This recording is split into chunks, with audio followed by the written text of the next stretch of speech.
Richard Cordray, director of the Federal Consumer Financial Protection Bureau, speaks at the AFL-CIO Labor Day picnic Monday in Cincinnati. He gave no indication whether he might run for the Democratic nomination for Ohio governor in 2018. Kareem El-Ghazzer / the Cincinnati Enquirer Cincinnati, he shared a stage Monday with labor leaders and elected officials, but Richard Cordray was utterly unenlightening about any political plans he might have. The director of the Consumer Financial Protection Bureau is one of two prominent Ohio Democrats said to be flirting with a gubernatorial run.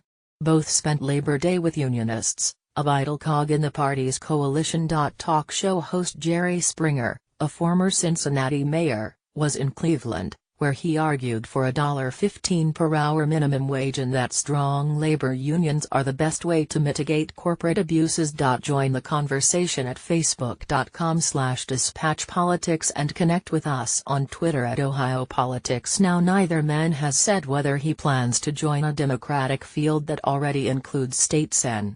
Joe Schiavone, Dee Boardman, Dayton Mayor Nan Whaley, former U.S. Representative Betty Sutton, and former state representative Connie Pillage.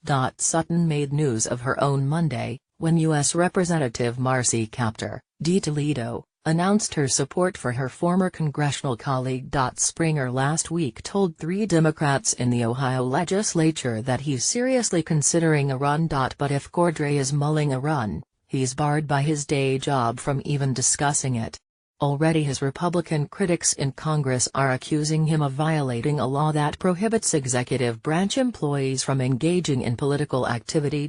During his speech Monday and afterward with reporters, Cordray again refused to discuss his political future. "I can't speak about that today," he said.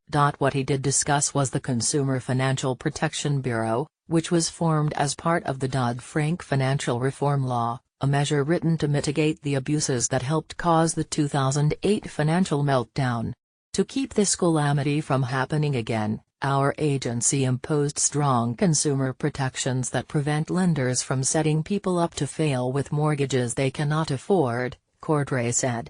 "Our rules also protect against the kind of surprises and runarounds that prevented too many people from saving their homes. These protections are important steps forward, but they do not erase the damage done to millions of families. The recovery has been uneven and painful, and it may take generations to restore what was lost."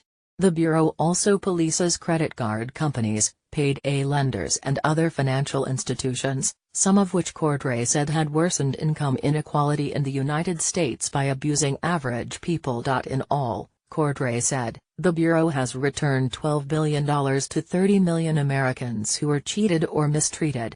Most recently, the Bureau issued a rule prohibiting big banks from using mandatory arbitration clauses to avoid class action lawsuits stemming from systemic abuses. The clampdown on big financial institutions has earned the Bureau the enmity of Wall Street and some on Capitol Hill who believe Cordray has too much power to act unilaterally.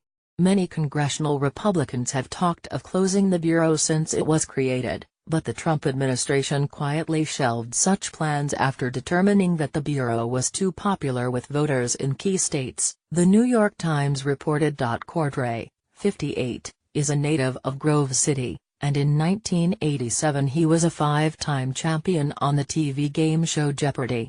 He has served as a state representative, Ohio Solicitor General, Ohio Treasurer and Ohio Attorney General.